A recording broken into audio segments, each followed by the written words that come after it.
નમસ્કાર દર્શક મિત્રો, જનરપન ન્યૂઝમાં આપનું સ્વાગત છે।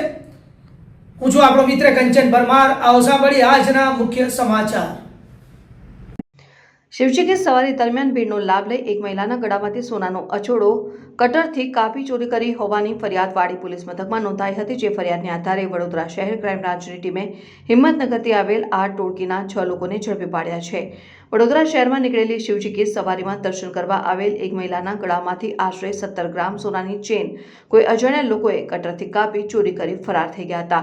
જેમ કે મહિલાએ વાડી પોલીસ મથકે ફરિયાદ નોંધાવી હતી। જે બાદ વડોદરા શહેર ક્રાઇમ બ્રાન્ચની ટીમ દ્વારા આ દિશામાં તપાસ કરતા બાતમી મળી હતી કે વારસિયા રિંગ રોડ સ્વાદ ક્વાર્ટર્સના નાકા પાસે 2 ઓટો રિક્ષામાં 6 જેટલા લોકો શંકાસ્પદ હાલતમાં છે। જે બાતમીના આધારે ક્રાઇમ બ્રાન્ચની ટીમે સ્થળ ઉપર જઈ તપાસ કરતા 4 પુરુષો અને 2 મહિલા એમ કુલ મળી 6 લોકો પાસેથી એક સોનાની તૂટેલી ચેન, 3 કટર, 5 મોબાઈલ ફોન મળી આવ્યા હતા। જે અંગે તેઓની પૂછપરછ કરતા તેઓ ઉડાવ જવાબ આપતા પોલીસને શંકા જતા તેઓની સઘન પૂછપરછ કરતા આ 6 વ્યક્તિ રિક્ષામાં પાલનપુરથી વડોદરા આવી શિવજી की સવારીમાં ભીડનો લાભ લઈ મહિલાના ગળામાંથી સોનાની ચેન ચોરી હોવાની કબૂલાત કરી હતી। જે બાદ ક્રાઇમ બ્રાન્ચની ટીમે સાગર બાબુભાઈ પરમાર, બાદલ કોળી, સૂરજ ડાભી, સુખદેવ કોળી, નિત્યાબેન બાબુભાઈ પરમાર અને બબીતાબેન કોળીની ધરપકડ કરી હતી। સાથે જ સોનાની ચેન ચોરીને અંજામ આપવામાં ઉપયોગ કરાયેલ 3 નંગ કટર, 5 મોબાઈલ ફોન અને 2 ઓટો રિક્ષા જપ્ત કરી હતી। આ ગુનો વાડી પોલીસ મથકમાં નોંધાયેલ હોય